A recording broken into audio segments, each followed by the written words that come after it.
Pois é, e essa marca, sem novos mercados internacionais abertos aos produtos do agro nacional, é motivo de comemoração. O último anúncio, como você viu, veio do Egito, que autorizou essa importação de carnes de caprinos e ovinos. Recentemente, o presidente Lula teve lá uma comissão de ministros, eles abriram também plantas para carnes bovinas. E para falar sobre esses resultados, nós vamos conversar agora com Josemar Franco, que é coordenador de comércio internacional da consultoria BMJ.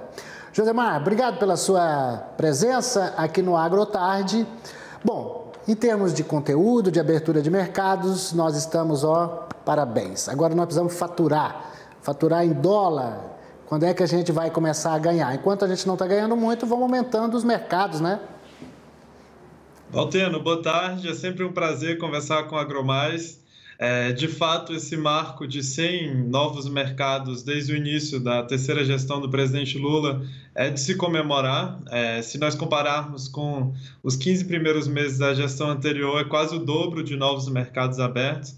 Mas você toca em um ponto importante, que é justamente o valor das nossas exportações, né? Então, no mês passado, no mês de fevereiro, as exportações do agronegócio brasileiro alcançaram um marco de 11 bilhões de dólares.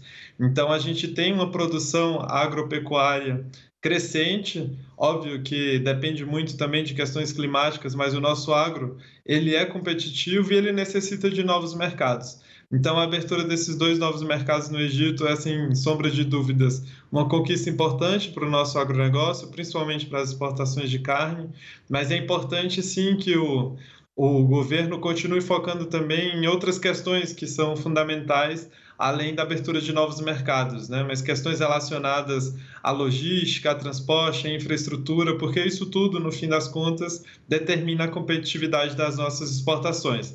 Então, é uma marca importante, os 100 novos mercados que foram abertos desde o início do governo. A gente tem uma distribuição geográfica interessante em relação a esses mercados. Cerca de 36 foram na Ásia, 35 nas Américas, 17 na África e 5 na Europa, né? A gente continua tendo algumas dificuldades em negociar questões sanitárias com os europeus, mas a gente percebe que, principalmente na Ásia e nas Américas, né, as nossas exportações têm crescido bastante. A China mesmo, recentemente, habilitou mais 38 plantas frigoríficas para exportação para o país. Então, isso tudo é um cenário muito positivo para o agronegócio e para as nossas exportações no geral. A gente tem visto também, com relação ao mercado de peixes, que o Brasil precisa deslanchar. Com o tamanho de litoral que nós temos, a quantidade de rios, agora a gente precisa alcançar mercado europeu. Você colocou aí que de todos esses continentes, o que menos abriu mercado foi a Europa por causa dessas questões relacionadas ao protecionismo. Mas eu gostaria de abordar com você também um comportamento que é desejável com relação ao Brasil, o governo brasileiro, que é de manter uma boa relação com todo mundo. A gente não tem que ser neutro, a gente tem que ser equilibrado. O mundo está em conflitos e dependendo daquilo que se fala, do que a diplomacia brasileira faz, isso acaba afetando também negócios. Perfeito, sem dúvidas. Aqui na empresa, né, como você falou, eu sou responsável por essa área de acesso a mercados e a gente não tem como desassociar as negociações comerciais da política externa do país, né? Então, a gente tem um mundo que atualmente enfrenta 2 conflitos que deixaram de ser regionais e são conflitos internacionais que colocam as grandes potências mundiais no debate, né, em 2 lados da mesa, que é justamente a questão da guerra em Gaza e a guerra na Ucrânia. E a gente observa que a política externa do governo tem sim um impacto forte nas negociações de aberturas de mercado. Então, principalmente quando nós olhamos as negociações com os europeus, é importante nós destacarmos que desde a Operação Carne Fraca, lá em 2016, 2017, principalmente, houve um impacto muito forte na relação com o bloco europeu, né, em relação a questões sanitárias. E também a gente teve uma dificuldade de se aproximar e de ter liberalizações, principalmente, né, para carne bovina, mas também para outros diversos produtos, como os produtos de origem animal, ovos, pescados, derivados de leite. Então, houve uma reaproximação no ano passado com os europeus. Existe uma comissão bilateral Brasil, União Europeia, para discussão de temas sanitários. Houve um encontro que não acontecia há mais de 5 anos, desde a Operação Carne Fraca, e nesse encontro foram retomados muitos dos temas que são prioritários para ambos os lados. Então, o diálogo ele tem melhorado, principalmente, especificamente com o Bloco Europeu, mas ele pode ser, sem dúvidas, ampliado, né, e aprimorado. Então, a gente tem no pano de fundo também a questão do acordo Mercosul-União Europeia, que para o nosso agronegócio seria muito importante. Como você falou, o mercado europeu ele é muito protecionista, né? E ele tende a continuar sendo protecionista se a gente observa os protestos dos agricultores, principalmente franceses, em torno de uma política mais defensiva dos seus interesses, né? O que resulta em um protecionismo comercial, querendo ou não. As novas legislações de comércio e sustentabilidade. A gente tem a legislação contra desmatamento, a gente tem o CBAM, isso tudo cria desafios para as exportações brasileiras. É óbvio que o mercado europeu é importante, é um mercado de alto poder aquisitivo, e a gente precisa dialogar com os europeus, e esse ponto que você traz em relação à nossa política externa é fundamental.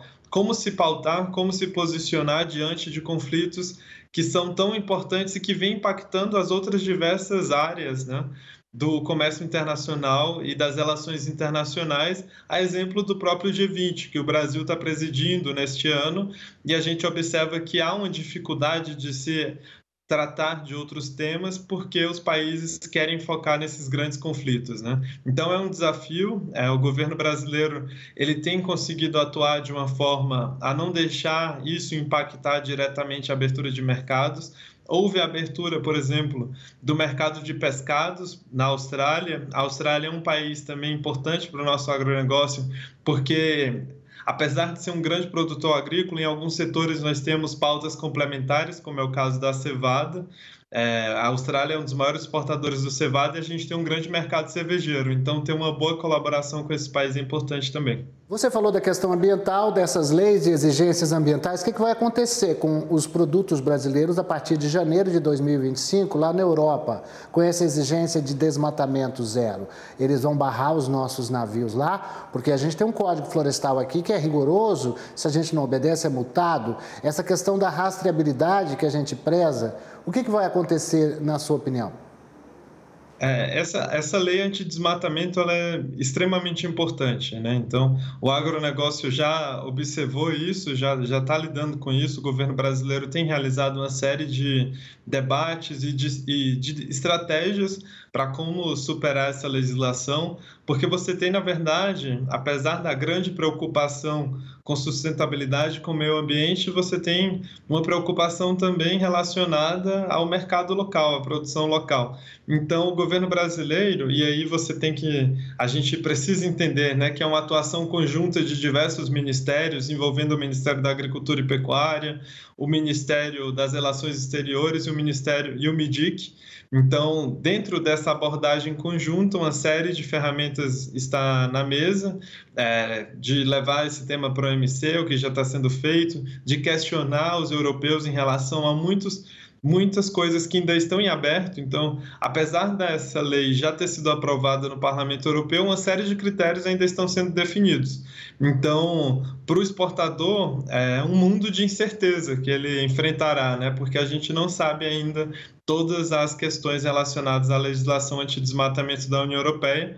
O que a gente sabe é que para alguns produtos, como o caso do cacau, existirão uma série de due diligences que os produtores precisarão cumprir, mas a responsabilidade no final cai para o importador, né? Então, é uma dificuldade na relação comercial das nossas exportações com os europeus. É claro que essa legislação não afeta unicamente o Brasil, mas se a gente observa o caráter dessa legislação, existe uma definição de produtos iniciais em que ela será implementada.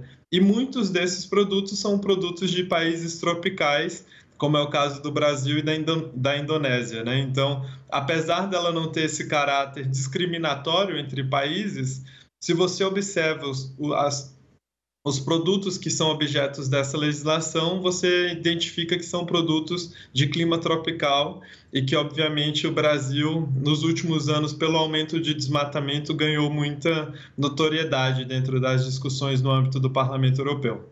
Agora, para encerrar, eu queria que você fizesse uma análise sobre a questão do Mercosul. É mais fácil e mais lucrativo negociar dentro do bloco ou as negociações bilaterais também têm seu peso? Esse ponto é extremamente importante.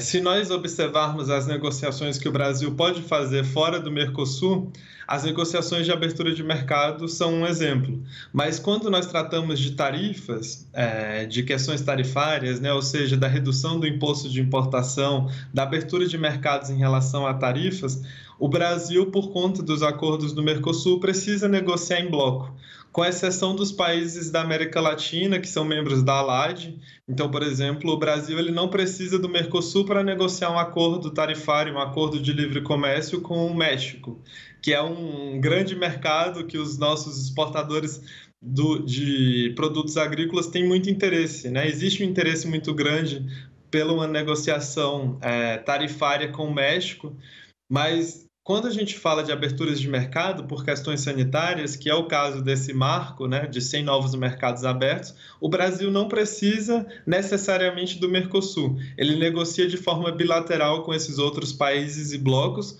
mas para a negociação de temas tarifários, ele necessariamente precisa do Mercosul. Houve algumas discussões recentemente em relação a flexibilizar essa norma, né? O Uruguai tem sido um país que vem defendendo bastante isso, uma flexibilização. O Uruguai chegou a defender um acordo de livre comércio com a China, um acordo de livre comércio com os Estados Unidos, mas isso tudo precisa de uma aprovação ainda dentro do Mercosul.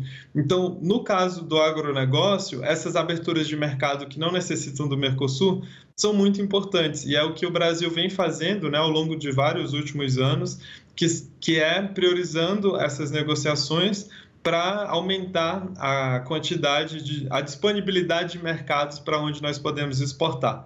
Então, sem dúvidas, o Mercosul ele implica uma série de entraves para as nossas agendas de negociação, principalmente quando você tem governos distantes, né?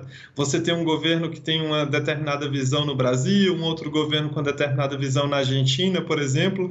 Isso cria dificuldades na hora de se negociar com outros países e blocos. Mas, ao mesmo tempo, isso dá uma robustez à sua posição negociadora, né? Se você negocia com um agrupamento de países que possuem uma população maior, um PIB maior, isso tudo também lhe deixa numa posição de negociação mais confortável. Mas existe, sim, uma grande dificuldade de encontrar consensos dentro do Mercosul, né? Principalmente quando existem visões tão diferentes de mundo, como é o caso agora do governo brasileiro e do governo argentino. Cada governo quer seguir um caminho e por muitas vezes é difícil achar um consenso para qual caminho deve ser escolhido. Bom, enquanto isso não vem, em termos de bloco, a gente vai jogando a nossa bola bilateralmente, fazendo muitos gols. Obrigado pela sua participação, Josemar, aqui no nosso AgroTarde. Você que é coordenador de comércio internacional da consultoria BMJ, muito bem explicado aqui direitinho. Obrigado pela sua participação. É sempre um prazer, até uma próxima.